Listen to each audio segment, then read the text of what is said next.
Assalamualaikum warahmatullahi wabarakatuh. Selamat pagi anak-anakku semuanya. Ibu harap hari ini dan seterusnya anak-anak beserta keluarga di rumah dalam keadaan sehat. Dan tentunya anak-anak selalu bersemangat untuk belajar. Nah, mari anak-anak kita awali kegiatan belajar hari ini dengan membaca basmalah bersama-sama.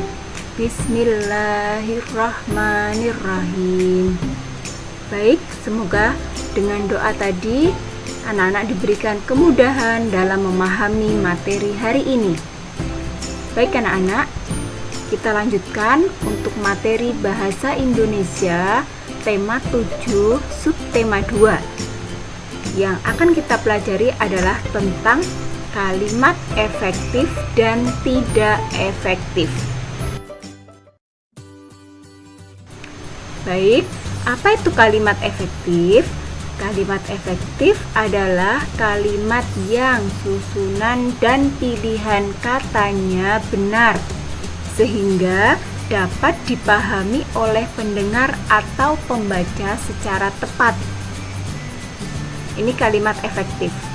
Sedangkan kalimat tidak efektif adalah kalimat yang menggunakan kata berlebihan dan kurang tepat, sehingga sulit untuk dipahami. Ini ya definisi dari kalimat efektif.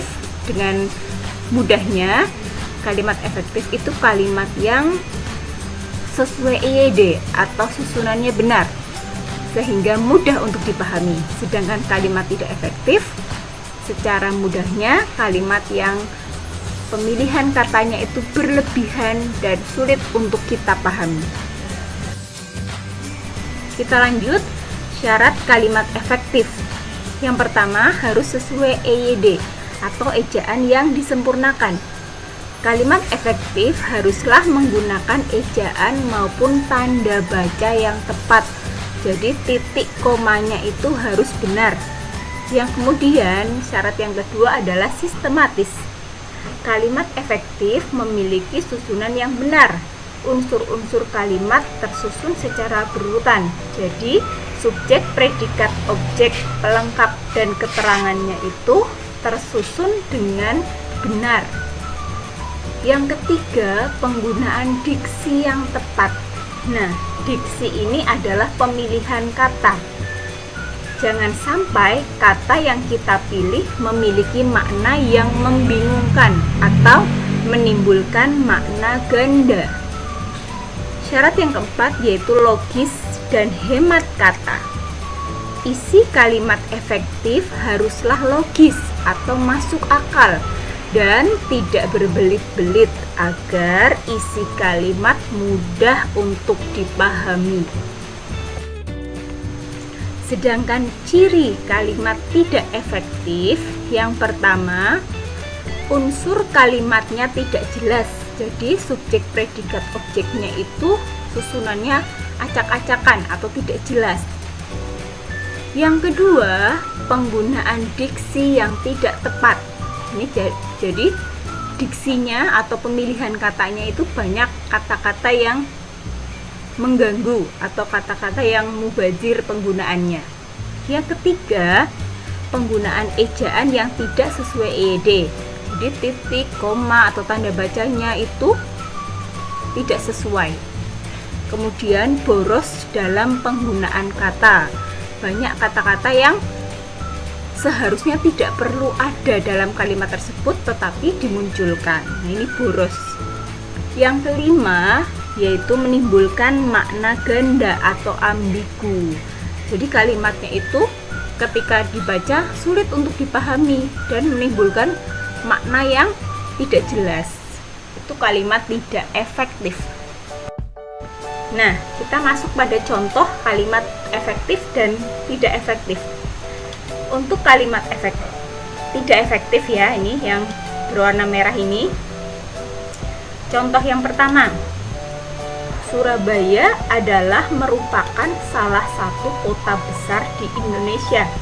Nah, dari kalimat ini sudah nampak sekali anak-anak ya, bahwa ada kata yang seharusnya tidak usah ada, tetapi dimunculkan. Nah, ini akan mengganggu. Maka bisa kita ubah menjadi kalimat efektifnya menjadi Surabaya merupakan satu di antara kota besar di Indonesia. Nah, ini lebih singkat, lebih padat, dan mudah untuk kita pahami. Contoh yang kedua, Budi adalah anak paling terpintar di kelasnya.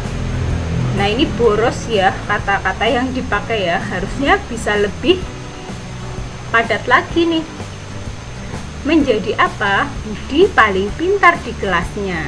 Lebih efektif dan lebih mudah kita terima. Selanjutnya yang ketiga, ada sebuah kalimat berbunyi, sumbangan kedua sekolah itu telah dikirimkan. Nah, ketika anak-anak membaca kalimat ini akan menimbulkan beberapa makna. Makna yang pertama, misalkan sumbangan kedua, itu sumbangan yang kedua atau sumbangan kedua sekolah atau sumbangan kedua sekolah. Nah, ini kan tidak jelas ya maknanya ya. Maka bisa kita ubah menjadi kalimat efektifnya, sumbangan yang kedua kalinya telah dikirimkan. Atau bisa juga sumbangan untuk kedua sekolah itu telah dikirimkan. Nah, kedua kalimat efektif ini mungkin lebih jelas diterima maknanya. Misalkan yang atas ini ya, sumbangan yang kedua, oh berarti ini sumbangannya yang kedua sudah dikirimkan. Sedangkan perubahan yang kedua adalah sumbangan untuk kedua sekolah, berarti duanya ini untuk kata sekolah. Begitu ya anak-anak ya. Jadi ketika menyusun sebuah kalimat, hendaknya kita menyusunnya secara efektif sehingga maknanya atau pesannya akan lebih mudah diterima. Sampai sini mungkin itu saja tentang kalimat efektif dan tidak efektif. Nanti anak-anak akan diberikan sebuah latihan.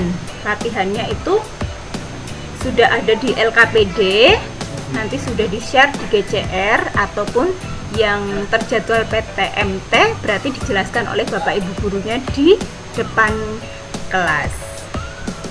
Mungkin itu saja untuk hari ini. Ibu akhiri. Wassalamualaikum warahmatullahi wabarakatuh.